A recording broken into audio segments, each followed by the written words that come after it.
የዘር ሐረጋቸው የነብዩ ሰለላሁ ዐለይሂ ወሰለም የዘር ሐረግ በሶስት ከፍለው ያስቀምጡታል። ነገር ግን የታሪክ ምሁራን የተስማሙበትን ቀጣይ እናያለን። አሰላሙ አለይኩም ወራህመቱላሂ ወበረካቱ። ወደ ቻናል ቤተሰቦች እንዴት ናችሁ? ሰላም ከኔ አልሐምዱሊላህ በጣም ሰላም ነኝ። ክርስቲያን ወገኖችም ሰላም ብያለሁ። ኢንሻአላህ ዛሬ በአዲስ ርዕስ ብቅ ብያለሁ። የነብዩ ሰለላሁ ዐለይሂ ወሰለም የህይወት ታሪክ ክፍል 1 የነብዩ መሐመድ ሰለላሁ ዐለይሂ ወሰለም የዘር ሐረጋቸውና ቤተሰቦቻቸው። የዘር ሐረጋቸው የነብዩ ሰለላሁ ዐለይሂ ወሰለም የዘር ሐረግ በሶስት ከፍለው ያስቀምጡታል። ነገር ግን የታሪክ ምሁራን ያስቀመጡበትን ቀጣይ እናያለን። መሐመድ ቢን አብዱላህ ሙጠሊብ ቢን ሐሽም ቢን አብዱ መናፍ ቢን ቁሰይ ቢን ኪላብ ቢን ሙህራን ቢን ከዓብ ቢን ሉዓይ ቢን ጋሊብ ቢን ፈህር ቢን ማሊክ ቢን ናዲር ቢን ኪናናህ ቢን ሁዘይማህ ቢን መድረካህ ቢን ኤልያስ ቢን ሙደር ሚን ነዛር ቢን መዓድ ቢን አድናን ደግሞ የነብዩላህ ኢስማኤል ቢን ኢብራሂም አለይሂ ሰላም ዝርያ ናቸው። ሌሎች ክፍሎች ከአድናን እስከ ኢብራሂም እና ከኢብራሂም አለይሂ ሰላም እስከ አባታችን አደም ድረስ ያለው ሲሆን ይሁን እንጂ ከማስረጃ አንጻር የታሪክ ምሁራን የተስማሙበት የመጀመሪያው ክፍል ነው። ቤተሰቦቻቸው የነብዩ ሰለላሁ ዐለይሂ ወሰለም ቤተሰብ ሐሽማውያን በመባል ይታወቃሉ። ስያሜው ከአያታቸው ከሐሽም ቢን አብድ መናፍ የተወሰደ ነው። በመቀጠል ስለ ሐሽም የተወሰነ ነገር እንበል። የአብዱል መናፍ እና የአብዱ ዳር ልጆች የስልጣን ክፍፍል ባደረጉ ጊዜ ከአብድ መናፍ ልጆች መካከል ሐጃጆችን የማጠጣትና የመንከባከብ ክብር የተሸረው ለሐሽም ነበር። ሐሽም ባለጸጋና የተከበረ ሰው ነበር። ለሐጃጆች መካ ውስጥ ለመጀመሪያ ጊዜ ፍትፍት የመገበ እሱ ነበር። ስሙ አምር ይባላል። ሐሽም የተባለበት ምክንያት ዳቦ እየቆራረሰና እየፈተፈተ ለሐጃጆች ያቀርብ ስለነበር ነው።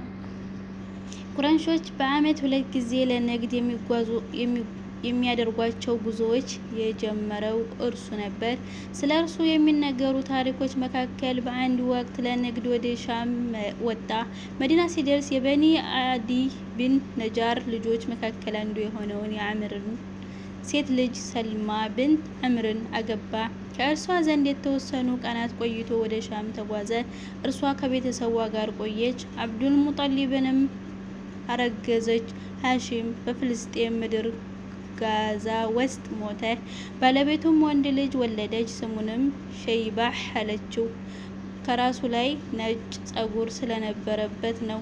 የሲሪብ ውስጥም በአያቱ ቤት አሳደገችው። መካ ውስጥ ያሉ የሐሽም ቤተሰቦች ስለዚህ ልጅ መወለድ አላወቁም ነበር። ሐሽም መካ ውስጥ 4 ወንድ እና 5 ሴት ልጆች ነበሩት። አብዱል ሙጠሊብ ከላይ እንደተጠቀስነው ሐጃጆችን የመንከባከብ ክብር ከሐሽም በኋላ ለወንድሙ ለአልሙጠሊብ ብን አብድ መናፍ ተሰጠ። ከወገኖቹ ዘንድ ከፍተኛ ክብር ያለው ሰው ነበር። እጅግ ሲበዛ ቸር ስለነበር ቁረይሾች ፈያድ በሚል ቅጽል ስም ይጠሩታል። ሸይባህ አብዱል ሙጠሊብ ለአካለ መጠን ሲደርስ አጎቱ አልሙጠሊብ ስለ እርሱ ሰማ። እርሱን ፍለጋም ሄደ። ሲያየው አለቀሰ። አቀረበውም። አብሮት እንዲሄድም ጠየቀው። እናቱን ሳያስፈቅድ እንደሚሄድ አሳወቀ። እናት ፈቃድ ስትጠየቅ እምቢ አለች። አልሙጠሊብም የሚሄደው ወደ አባቱ ግዛትና ወደ ሐረም ነው በማለት ሲማጸናት ፈቀደች። ሸይባህን ይዞ መካ ሲደርስ ሰዎች ማንነቱን አወቁ፣ ክብርም ቸሩት። ከዚያም አደገ። አልሙጠሊብ በየመን ሀገር ጋር ተንዶ ተጭኖ ሞተ። አብዱል ሙጠሊብም የቤተሰቦቹን ክብርና ተግባር ተረከበ። ለወገኖቹም ከአባቶቹ የበለጠ ውለታ ሰራ። ከእርሱ በላይ ክብር፣ ፍቅርና ሞገስ አገኘ። ወገኖቹ ወደዱት። ደረጃውንም በጣም ከፍ አለ። አልሙጠሊብ በሞተ ጊዜ ነውፈል የአብዱል ሙጠሊብን የክብር ቦታ ነጠቀው። አብዱል ሙጠሊብ የቁረይሾችን እርዳታ ቢጠይቅም በአንተና በአጎትህ መሃል ጣልቃ አንገባም በማለት ሊረዱት ፈቃደኛ አልሆኑም።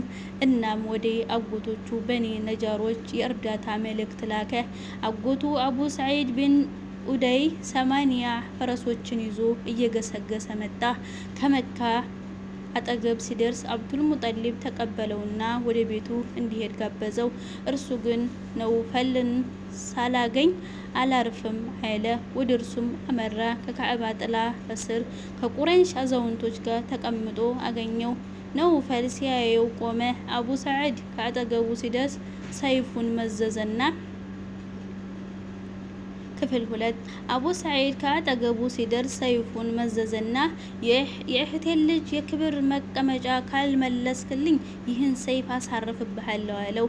ነውፈልም መልሼለታለሁ በማለት የቁረይሽ አዛውንትን አማኝ አደረገ።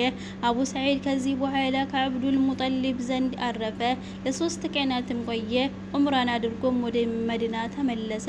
ነውፈል ከበኒ አብድ ሸምስ ጋር በኒ ነጃሮች ከአብዱል ሙጠሊብ ጎን መሰለፋቸውን ከየኹዛዕ ጎሳ ባዩ ጊዜ እኛም ለእርሱ ይበልጥ ቅርብ ነን፣ ለእኛም ልጃችን ነው አይሉ። ምክንያቱም የአብዱል መናፍ እናት የእነርሱ ወገን ነበር።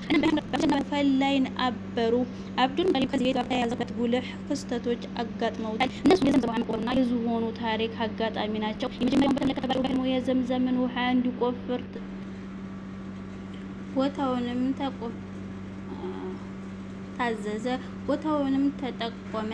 ሲቆፍር ጁርሐም ወይን መካ እንዲለቁ በተደረጉ ጊዜ ቀብራቸውን ሀብቶች ማለትም ሰይፎች፣ ጥሩራዎች መውጊያ ጊዜ የሚለብስ መከላከያ ከብረት የተሰራ ልብስ ነው።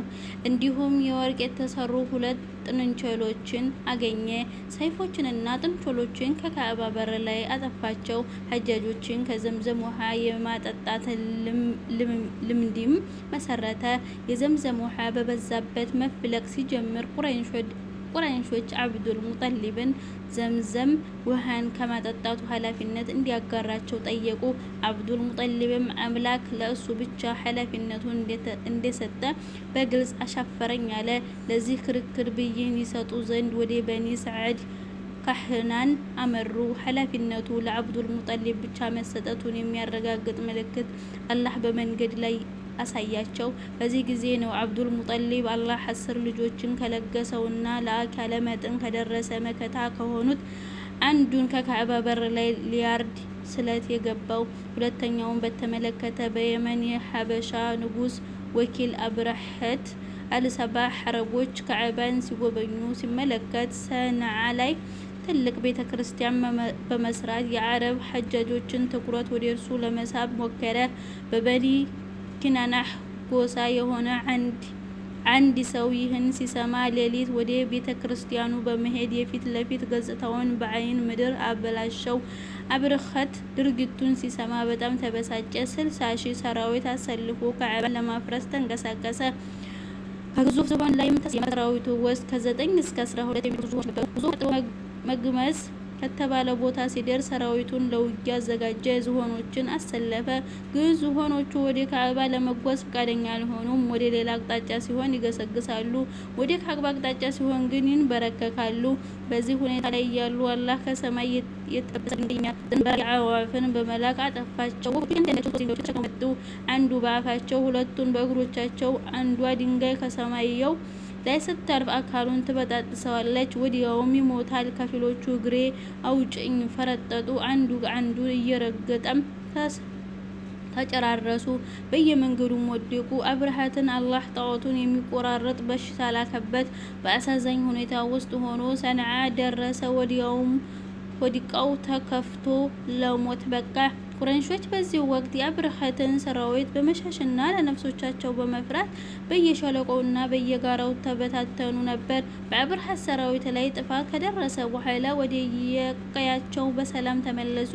አብዛኞቹ የታሪክ ምሁራን እንደሚስማሙት ይህ ክስተት የተፈጸመው ከነቢዩ መሐመድ ሰለላሁ ዐለይሂ ወሰለም ከመወለዳቸው 50 ወይንም 55 ቀናት ቀደም ብሎ በወርሃ ሙሐረም መጀመሪያ ላይ ነበር። ይህ ክስተት በእርግጥም ዓለም የአላህን ቤት ልቅና እንዲያውቅ አደረገ። ትኩረቱን ወደ እርሱ ሳበ። አላህ የተቀደሰ እንዲያረገውም ተረዳ። እናም ከዚህ የተቀደሰ ቤት ነዋሪዎች መካከል አንዱ በነቢይነት ቢነሳ የክስተቱን አስፈላጊነት ያረጋግጣል። አብዱል ሙጠሊብ 10 ወንድ ልጆች ነበሯቸው። ሐሪስ፣ ዙበይር፣ አቡ ጣሊብ፣ አብደላህ፣ ሐምዛህ፣ አቡ ለሀብ፣ ገይደቅ፣ ሙቅወም፣ ሶፋርና አባስ ይባላሉ። ሴቶች ልጆቻቸው ደግሞ 6 ሲሆኑ ኡሙ አልሐኪም፣ ወብራ፣ አቲካ፣ ሶፊያ፣ አርዋና ኡሙ ይመህ ይባላሉ። የነብዩ ሰለላሁ ዐለይሂ ወሰለም ወላጅ አባት አብደላህ፣ እናቱ ፋጡማ ቢንት አምር ቢን አዚዝ ቢን ኢምራን ቢን መኽዙም ቢን የቁዛህ ቢን ሙራህ ትባላለች። አብደላህ ከአብዱል ሙጠሊብ ልጆች መካከል ይበልጥ ቆንጆ፣ ጸባዩ ያማረና ተወዳጅ ነበር። ለዕርድ የቀረበውም እርሱ ነበር። ይኸውም አብዱል ሙጠሊብ 10 ልጆቻቸው ለአካለ መጠን ከደረሱ በኋላ ስለታቸውን ነገሯቸው። እነሱም ፈቃደኛ ሆኑ። ስማቸውንም ከቀስቶቻቸው ላይ በመጻፍ ለተወዳጁ ጣዖታቸው ለሁበል ጠባቂ ሰጡት። በነገራችን ላይ ተወዳጁ ስንል ከእነርሱ ጋር እንጂ አላህ ዘንድ እንዳይመስላችሁ። የአብደላህ ስም ያለበትን ሰይፍ መዘዘ። አብዱል ሙጠሊብ አብደላህን እስከትለው ቢላውም ይዘው ወደ መካ በመሄድ ይቀጥላል። በድጋሚ ለቻናሉ አዲስ ሆናችሁ ሰብስክራይብ ደውለን በመጫን ቤተሰብ ሆነው በሌላ ቪዲዮ እስከምንገናኝ ሰላም አለይኩም ወራህመቱላሂ ወበረካቱ። አፋን ሙከይፍ ይጮሃል።